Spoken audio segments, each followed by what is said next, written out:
Amigos de la vida, seguimos aquí en psicoanálisis, respuesta necesaria en la cuestión del carácter. Como dijimos en el anterior, hoy tratamos la defensa y el impulso instintivo en los rasgos patológicos del carácter, para entrar pronto en la conducta patológica frente al ello, que es muy interesante. Bien. Carecería de fundamento, decimos, el afirmar que todos los rasgos patológicos de carácter se estructuran de acuerdo con el modelo de las formaciones reactivas. Vimos que habían tipos reactivos. Bien. Algunas actitudes patológicas dan la impresión de intentos de satisfacción instintiva más que de actitud de oposición a los instintos. Una persona a quien le gusta contradecir, por ejemplo, ya la vamos a ir poniendo ya un poco más de precisión y de atención con respecto a lo que nosotros vemos cotidianamente y a lo que se ve en el análisis cotidianamente. Una persona a quien le gusta contradecir, por ejemplo, no solamente contradice sus propios impulsos en una forma proyectiva, sino que también puede satisfacer su combatividad. Puede haber impulsos sádicos, no solo como base de la bondad y la justicia, sino también de la crueldad y la injusticia.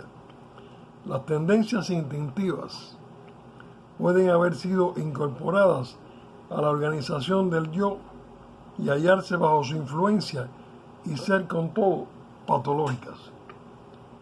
Mediante los métodos de racionalización y la idealización, el yo puede engañarse a sí mismo respecto al carácter verdadero de sus actividades. Fíjense, racionalización, se racionaliza todo. Idealización, se idealiza prácticamente. Bien, el yo puede engañarse a sí mismo respecto al carácter verdadero de sus actividades.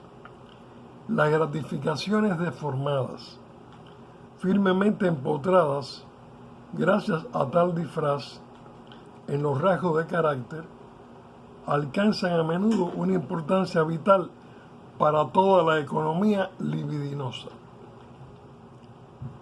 La persona no está dispuesta a privarse de ellas sin grandes dificultades, y por esta razón estos rasgos de carácter se presentan también en el análisis como resistencia del carácter. Puede darse incluso que entre todas las actitudes desarrolladas por el individuo sean aquellas que tienden a procurar satisfacciones las que se convierten en crónicas y moldean el carácter.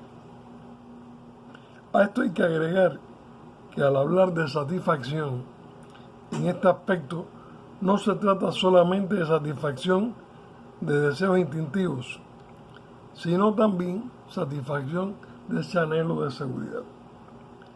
Algunas actitudes del yo aparentemente instintivas tienen, sin embargo, en primer término, una función de defensa. Los conceptos de instinto y defensa son relativos.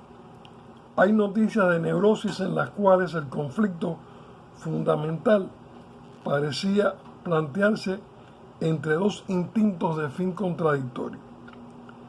Podría demostrarse que el conflicto instintivo que sirve de base a esta neurosis es también invariablemente un conflicto estructural, y que uno de los instintos en pugna es sostenido por una defensa del yo o reforzado con un propósito de defensa del yo.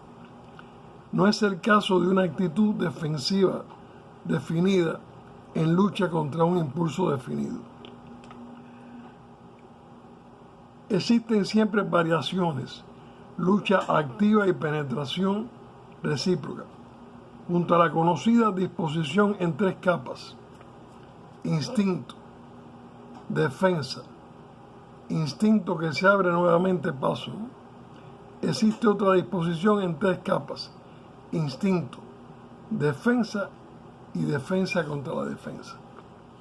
Así, por ejemplo, un hombre que se ha hecho pasivamente femenino a causa de la angustia de castración puede superar esta defensa acentuando particularmente su conducta masculina. La identificación puede constituir un mecanismo de verdadera sublimación. Pero por otro lado, en la depresión, los impulsos instintivos rechazados mediante la identificación siguen actuando contra el objeto introyectado.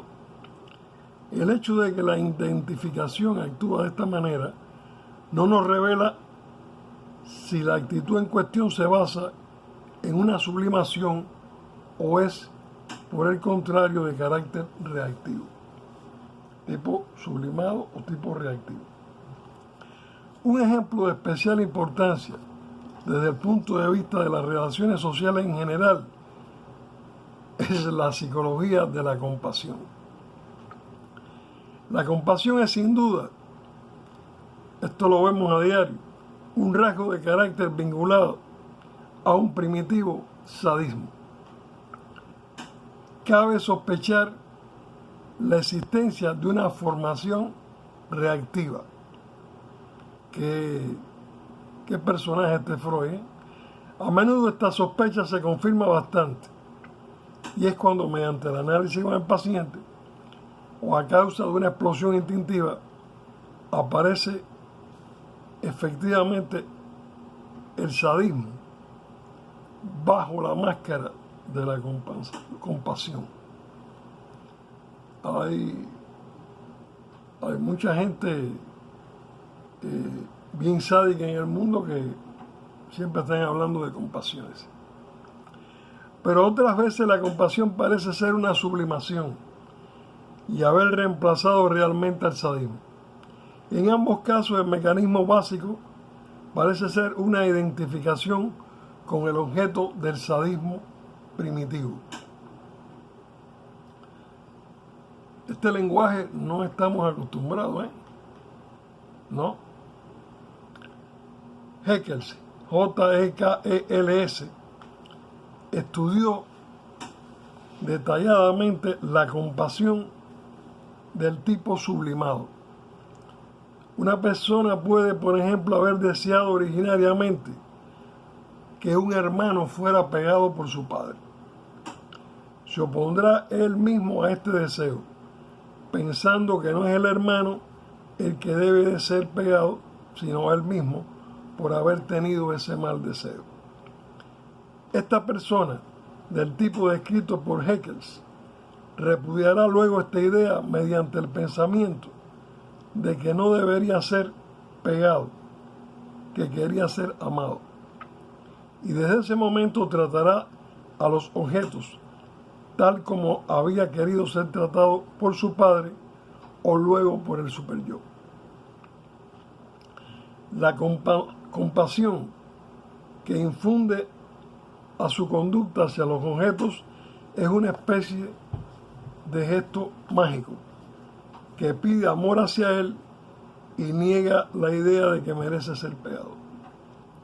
Tenemos de esta manera el siguiente desarrollo: hostilidad, sentimiento de culpa, temor a la represalia, intentos de forzar el perdón mediante un gesto mágico. Este tipo de compasión constituye un intento de solucionar conflictos narcisísticos con el superyo. En términos del ambiente, lo cual no deja de ser un procedimiento habitual. Su psicogénesis se caracteriza por una forma de identificación bastante complicada. Y una vez más, el conocimiento de este hecho no nos revela si las tendencias instintivas originarias son completamente absorbidas o no por la defensa. Así como las personas piadosas de este tipo muestran con su gesto mágico cuán amistosamente desearían ser tratadas por su superyo, Las personas que son agresivas a causa de sus sentimientos de culpa muestran cómo desearían ser castigadas por su super yo. Para resumir, los rasgos de carácter son precipitados de los conflictos instintivos y por ello son accesibles en principio al análisis.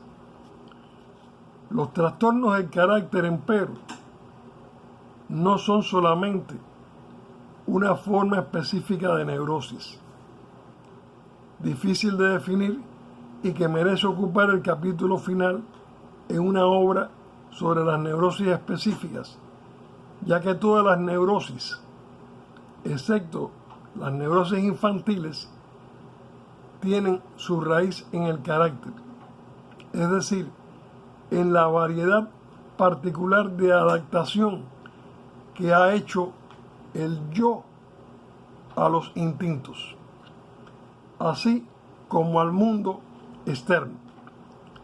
El origen de esta adaptación hay que buscarlo en la historia individual de los conflictos instintivos en la infancia, comúnmente en la historia especial de una histeria de angustia infantil. Es imposible, naturalmente, aislar una de otra las cuatro funciones del yo. Trabarse en lucha con las exigencias instintivas, con el superyo y con las exigencias del mundo externo, y además unificar estas tres esferas independientes de acuerdo con el principio de la función múltiple. El trato acordado a las exigencias instintivas determina el modo de tratar a los objetos y viceversa. Sin embargo, no existe otra manera de hacer un examen de los diferentes tipos de trastornos neuróticos del carácter que estudiar separadamente las anomalías que aparecen en el cumplimiento de parte del yo de aquellas cuatro funciones. Pero esta clasificación no deja de ser asistemática en alto grado y apropiada solamente para una primera orientación, grosso modo, de este tema. Bien, aquí comenzamos ahora con el carácter, pero la conducta patológica frente al ello. Y vamos a ver el tipo de frigidez generalizadas y el pseudo emotivo. Bien, hasta que caigamos en los tipos ocasionalmente frígidos, la defensa del carácter contra la angustia, que ya entonces sí vamos entrando en más materia. Amigos de la vida, un verdadero placer que estén aquí en Psicoanálisis Respuesta Necesaria. Recuerden la suscripción, recuerden el like, recuerden el comentario. Es muy interesante, muy importante poder llevar adelante este canal, que es un canal muy nuevo, que es un canal, pudiéramos decir, casi sin experiencias tecnológicas ninguna. Estamos aquí verdaderamente en el interés de ayudar a comprender el psicoanálisis desde el punto de vista de el psicoanalizado. Bien, desde el punto de vista del psicoanalizado, así como estamos mirando el psicoanálisis en Psicoanálisis Respuesta Necesaria. Vamos a dar muchas respuestas necesarias para tantas preguntas, tantas. Es inmensa la cantidad de preguntas que tenemos sobre el ser humano. Amigos de la vida, hermanos del planeta, seguimos en esta tarea educativa.